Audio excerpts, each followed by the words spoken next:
Salut les amis, nous allons continuer avec notre formation sur l'application Gest Biblio. Nous avions eu à faire la troisième vidéo. Nous avons travaillé l'authentification, donc c'est-à-dire on a géré les modifications des mots de passe et aussi la création des nouveaux utilisateurs par l'administrateur. Et rapidement, nous allons continuer là où nous sommes limités. C'était la partie modification. Donc ici, je vous montre tout à l'heure comment vous allez réaliser cela. Donc je viens ici, je sélectionne une user, par exemple celle-là. Nous avons ici modifié le mot de passe. J'ai ici son mot de passe 3333. Ici je peux modifier, j'ai par exemple 55. Ici j'entre un autre mot de passe, donc différent du deuxième, 66. Et là il me dit les mots de passe ne sont pas identiques. C'est une petite vérification. Et ici, lorsque je saisis l'autre mot de passe, il n'affiche plus ce message là. Donc il a reconnu que ces deux mots de passe sont identiques. On valide. Il est changé notre mot de passe. Je viens ici, l'autre utilisateur. Si je viens ici, j'ai dit modifier le mot de passe. Vous voyez, le mot de passe est différent.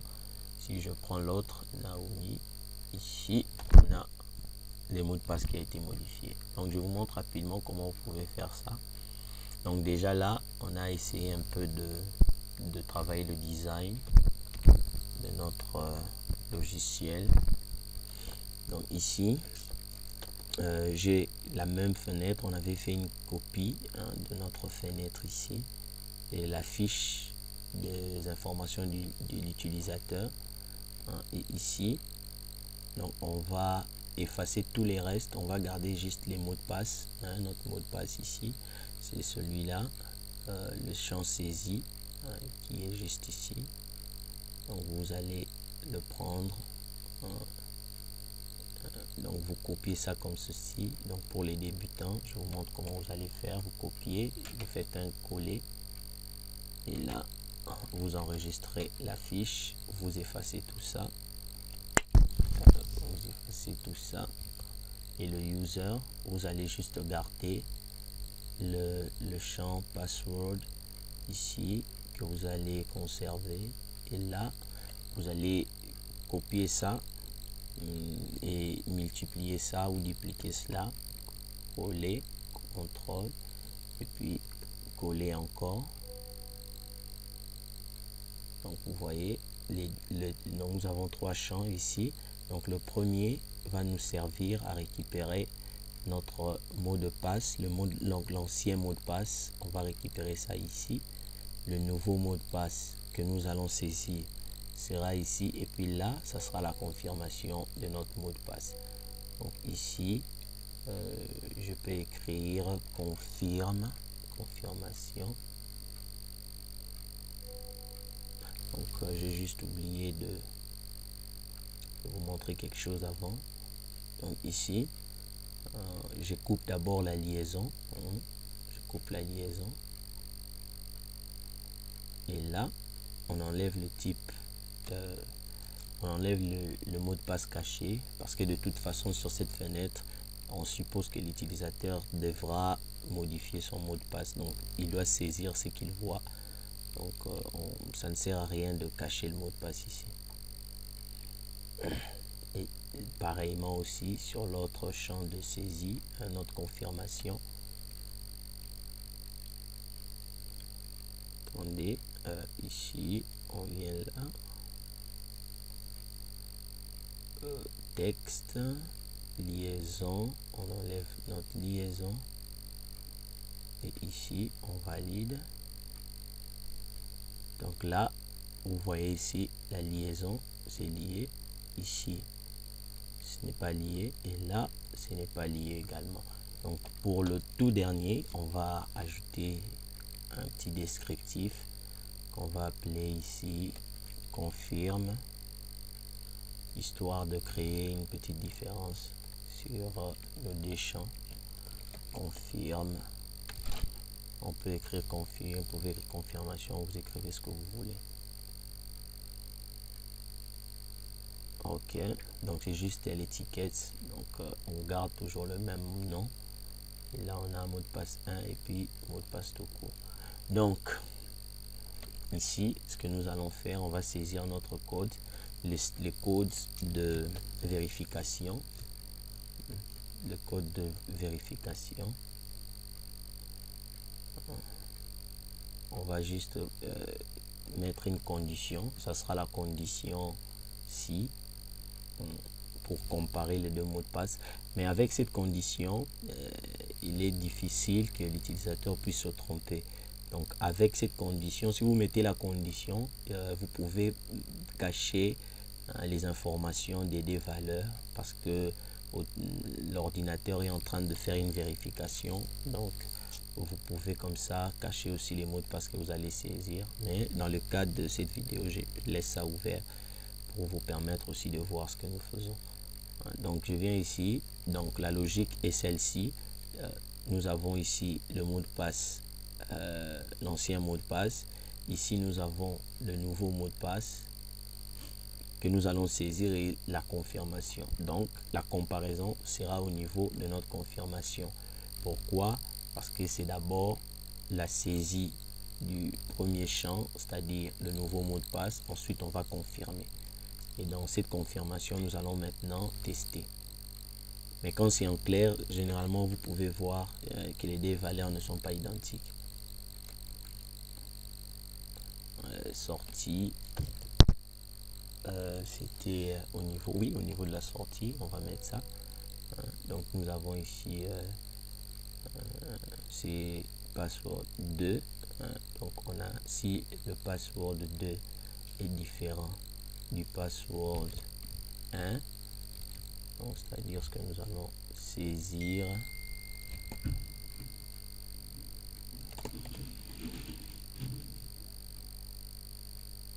est différent du password 1, alors les mots de passe ne sont pas identiques. Vous voyez, c'est très simple à réaliser. Et juste ici, on a notre bouton valider qu'on va aussi changer un tout petit peu. Donc au niveau, vous allez saisir ce code. Donc on enregistre, je copie tout ça, on copie, on va juste placer ça sur notre bouton valider. Donc j'enlève ça et je place ça. Donc ici c'est la valeur du confirme 2 qu'on va récupérer. Pourquoi confirme 2? Parce que confirme 2 ça correspond au password de confirmation chez moi. Donc une fois que vous avez fait cela, on va appeler cette fiche. On va l'appeler juste ici. Vous avez juste ici à l'appeler fiche quoi?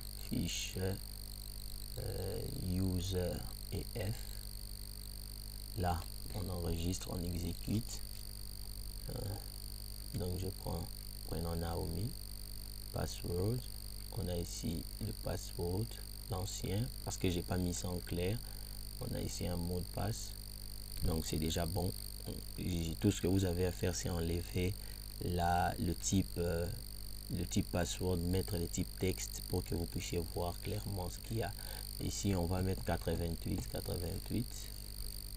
Ici on met 99, 88. Il me dit ce ne sont pas identiques. Donc ici on change aussi 88. On valide. Ah, je sais pas valider. 88 et puis 88. Valide. Donc je change ici. On aura un problème ici. Comme ça on va bien checker ça avec notre valeur normale. Donc ici, je vais changer la valeur.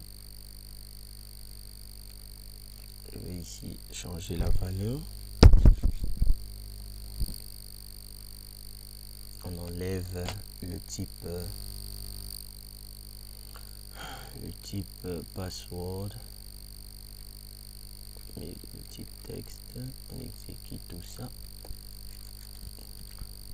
On vient là oui, changer le mot de passe 88 88. Vous voyez que ça marche très bien.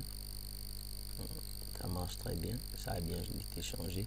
Je viens ici, j'ouvre l'appli. C'est bon. On a ici les users juste là. Et pour le superviseur, notre superviseur peut modifier ce mot de passe au niveau de sa fiche. Ici, j'ai mis 22, non, 11. Ici, on voit bien. Et le type ici, on valide. On ouvre. On va vérifier si ça a marché. Je vais juste voir si la fiche a bien été modifiée. Mais on pourra faire quelque chose là-bas pour régler ce petit problème. Ok, c'est bon. Ça se modifie très bien.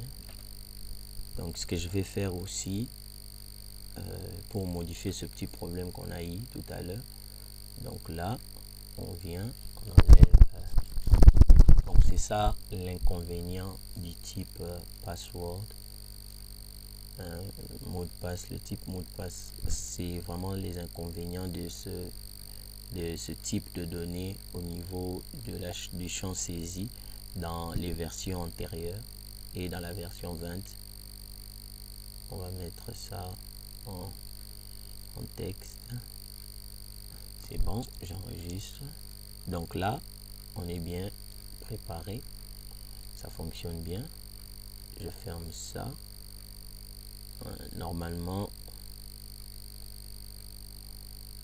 on verra si il faudra modifier ou changer certaines choses sur notre fenêtre d'authentification. Donc, mais ici, nous allons juste créer ça aussi, l'historique, pour finir avec cette vidéo. Elle ne sera vraiment pas très longue. Historique.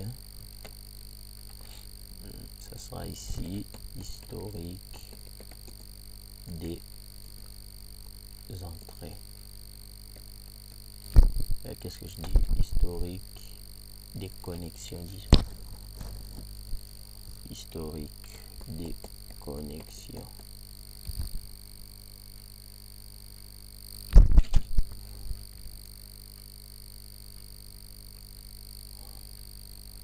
Ici, on va juste placer le champ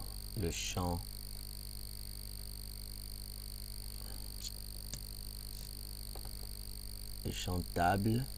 Ici, on récupère notre fichier historique. Suivant.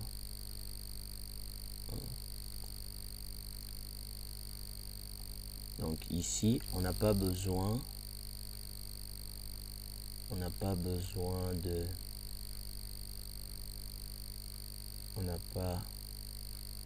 Normalement, ce fichier, il n'y a que l'administrateur qui peut consulter cela.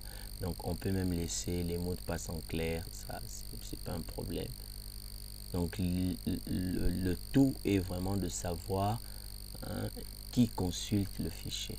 Donc, si vous savez que la personne qui va consulter le fichier sera l'administrateur, ça dépend. Vous n'avez pas forcément besoin de cacher ça encore, les différents mots de passe.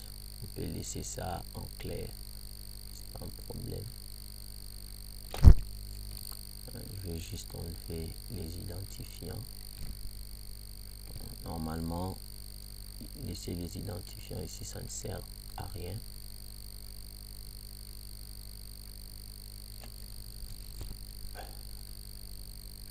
on pousse juste à côté, c'est bon. Donc vous allez constater mon fichier des historiques était rempli. Il y a des gens qui certainement vous demandez comment. C'est un code très simple qu'on utilise beaucoup lorsque il s'agit d'enregistrer automatiquement les informations dans un fichier sur Windows. Au niveau de ce bouton, on va dire ouvre. Qu'est-ce qu'il va ouvrir? Il va ouvrir l'historique des connexions. Historique connexion. Donc là, c'est bon, on va ouvrir. Et juste à côté, on ouvre notre fichier. Donc, comment j'ai fait cela? Donc, au niveau de l'identifiant, fichier fenêtre des identifications. Donc on a juste ici sur le bouton valider ou login, on a juste en dessous insérer ces quelques lignes de code pour faire un hash ajoute et installer, avoir des informations sur notre fichier des historiques.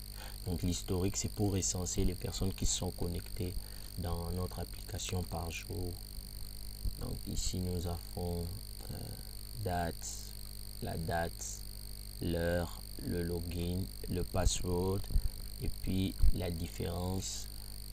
Et puis ici historique, ici on saisit aussi le mot de passe, on enregistre aussi les mots de passe et puis on fait un hash ajoute. Ensuite on ouvre la fenêtre. Donc ce sont des opérations qui vont se faire en interne avant d'ouvrir la fenêtre finale. Ce sont des opérations qu'on fait en interne. Donc ça se fait en quelques secondes avant que notre utilisateur puisse constater les résultats finaux. Et ici, dans ce bouton nouveau, je vais juste historique des users, gestion des users, juste ici. Donc c'est juste un raccourci pour créer rapidement des nouveaux utilisateurs. Donc je prends juste le code du bouton nouveau que je veux mettre.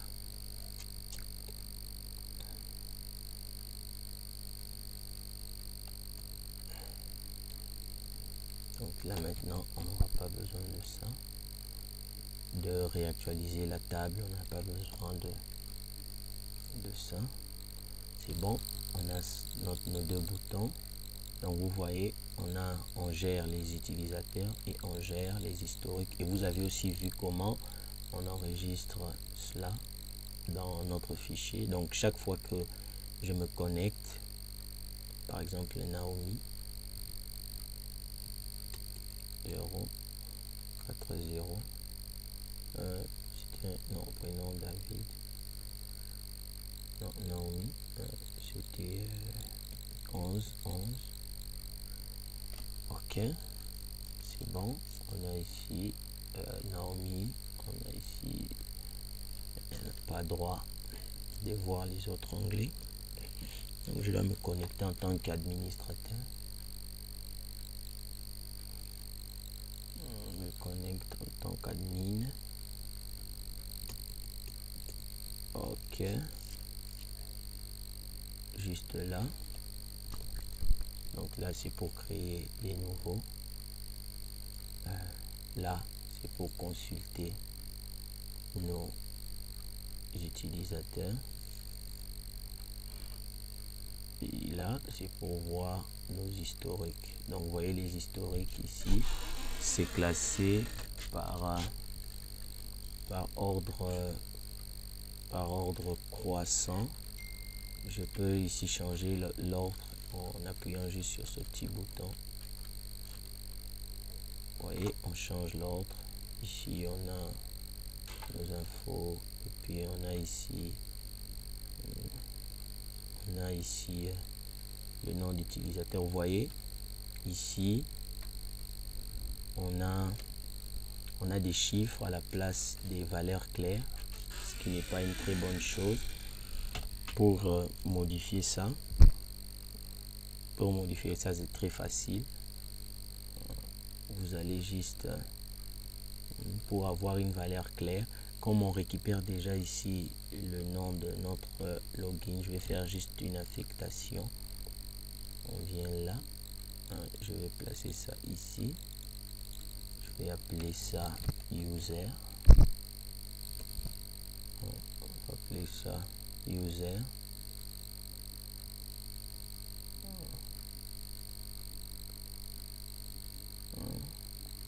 Lorsqu'il trouve, on fait déjà une affectation. On va dire ici size user qu'on vient de créer est égal à user. Donc le fichier, il va nous donner la valeur de notre user. On fait une affectation. Ok, donc normalement il doit me donner ici le nom clair. On va checker ça rapidement. Quand je fais comme ça, c'est bon. C'est bon. C'est bon, c'est bon, c'est bon. C'est bon. Et ici, comme on a déjà notre valeur en clair, donc ici, on a récupéré la valeur. Donc ce qu'on va faire ici, une fois qu'on récupère ça, on va juste ici dans notre bouton, on va juste dire ici, comme on est en train de faire une injection, si je peux dire ça comme ça.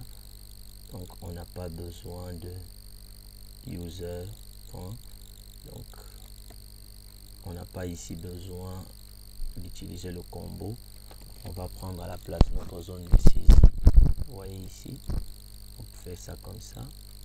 J'exécute rapidement, comme ça on va voir ce que ça va donner. Je prends ici Naomi, j'entre son mot de passe, on valide, c'est bon. Normalement, si tout va bien, qu'est-ce que j'ai fait? Je vais aller mettre avec David pour consulter la liste des historiques. Bon, on recommence. David, mot de passe. Ok, on va voir ici les historiques. Bon, David, les dernières ici, les 20, à quelle heure? À 0h40, David, vous voyez, ça marche. Donc vous voyez, c'est très simple de faire des injections comme ça. On n'a même pas besoin de lier la fenêtre, le champ avec notre fichier. Maintenant, pour avoir quelque chose de propre, on va prendre ça et mettre ça en dehors de la fenêtre. Donc j'enregistre. Donc vous avez vu comment on travaille les historiques de connexion.